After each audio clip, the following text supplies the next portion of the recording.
नमस्कार। तो एक बहुत बड़ी खबर आ रही है और वो ये है कि 1 नवंबर 2025 से भारत में कोई नया बिजनेस शुरू करना शायद बहुत आसान हो सकता है। जी हाँ, जीएसटी रजिस्ट्रेशन प्रोसेस में एक बड़ा बदलाव आ रहा है और आज हम यही समझेंगे कि ये नए नियम हमारे लिए क्या मायने लगते हैं। देखिए, चाहे कोई अपना पहला बिजनेस शुरू कर रहा हो या कोई टैक्स प्रोफेशनल हो, ये जो बदलाव हैं ये सबके काम करने का तरीका बदल सकता है।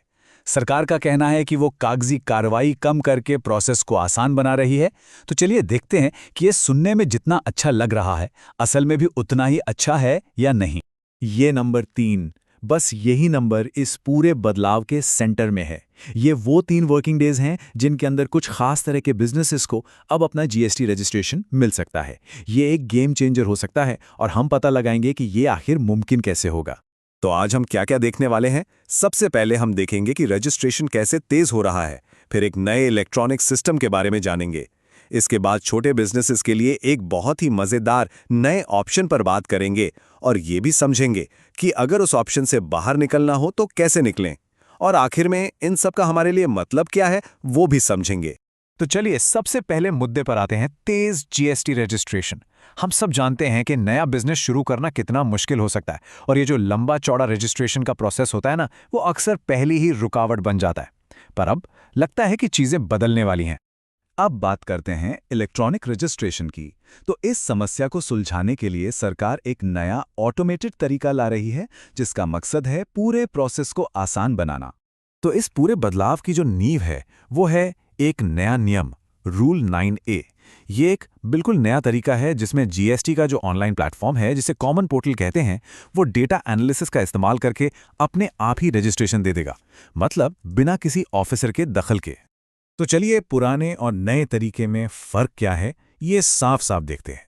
जो नया इलेक्ट्रॉनिक रास्ता है वो सिर्फ 3 दिनों में रजिस्ट्रेशन देने का वादा करता है और ये सब डेटा के आधार पर होगा। वहीं जो पुराना स्टैंडर्ड तरीका है उसमें अभी भी ऑफिसर से वेरिफिकेशन और शायद फिजिकल वेरिफिकेशन भी करवाना पड़ सकता है। मतलब स्पीड और काम करने के तरीके में ये एक बहुत बड़ा बदलाव है। अब आते हैं सबसे दिलचस्प हिस्से पर, और ये छोटे बिजनेसेस के लिए तो बहुत ही काम की चीज है। रूल 14 एक नई एक्सप्रेस लेन की तरह है जो सच में गेम बदल सकता है। तो सवाल ये उठता है कि क्या ये एक्सप्रेस लेन सबके लिए है? चलिए देखते हैं कि कौन कौन इस तेज रास्ते का फायदा उठा सकता है। इस एक्सप्रेस लेन को इस्तेमाल करने के लिए 4 मेन शर्तें हैं। पहला, जो अप्लाई कर रहा है वो नया होना चाहिए। दूसरा, महीने की टैक्स देनदारी एक तय लिमिट से कम हो। तीसरा, आधार ऑथेंटिकेशन करवाना जरूरी है। और चौथा, एक पैन पर एक स्टेट में सिर्फ एक ही बार इस नियम का इस्तेमाल किया जा सकता है। तो वो लिमिट क्या है, वो जादुई नंबर क्या है? वो है 2,50,000 रुपीस। मतलब कुल महीने की आउटपुट टैक्स लायबिलिटी 2.5 लाख रुपए से ज्यादा नहीं होनी चाहिए। बस यही वो आंकड़ा है जो तय करेगा कि कोई इस फास्ट ट्रैक का फायदा उठा सकता है या नहीं। और सबसे बढ़िया बात क्या है कि इसका प्रोसेस बहुत ही सीधा और सिंपल है।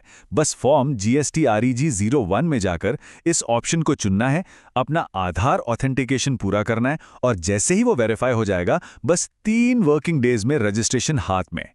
अच्छा, अब ये तो हुई अंदर आने की बात, लेकिन अगर इस एक्सप्रेस लेन से बाहर निकलना हो तो? क्योंकि जाहिर है जब बिजनेस बढ़ेगा तो हो सकता है कि इस ऑप्शन से बाहर निकलने की जरूरत पड़े और उसके लिए भी एक खास प्रोसेस है। रजिस्ट्रेशन फॉर्म की ये लाइन बहुत ज़रूरी है।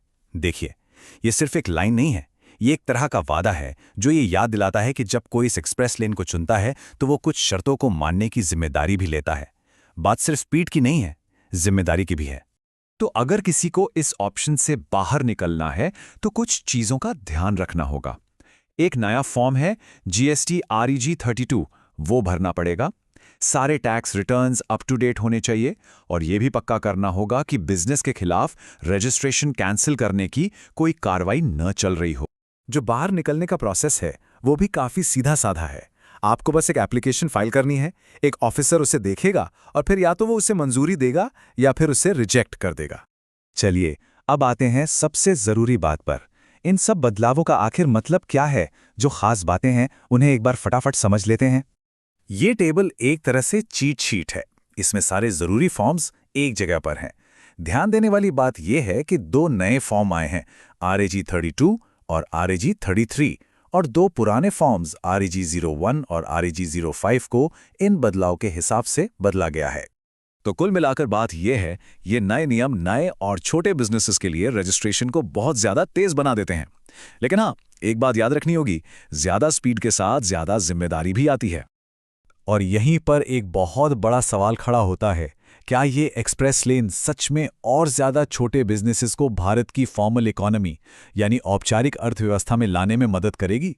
ये एक ऐसा सवाल है जिसका जवाब तो सिर्फ वक्त ही देगा, और ये देखना वाकई दिलचस्प होगा कि आगे क्या होता है।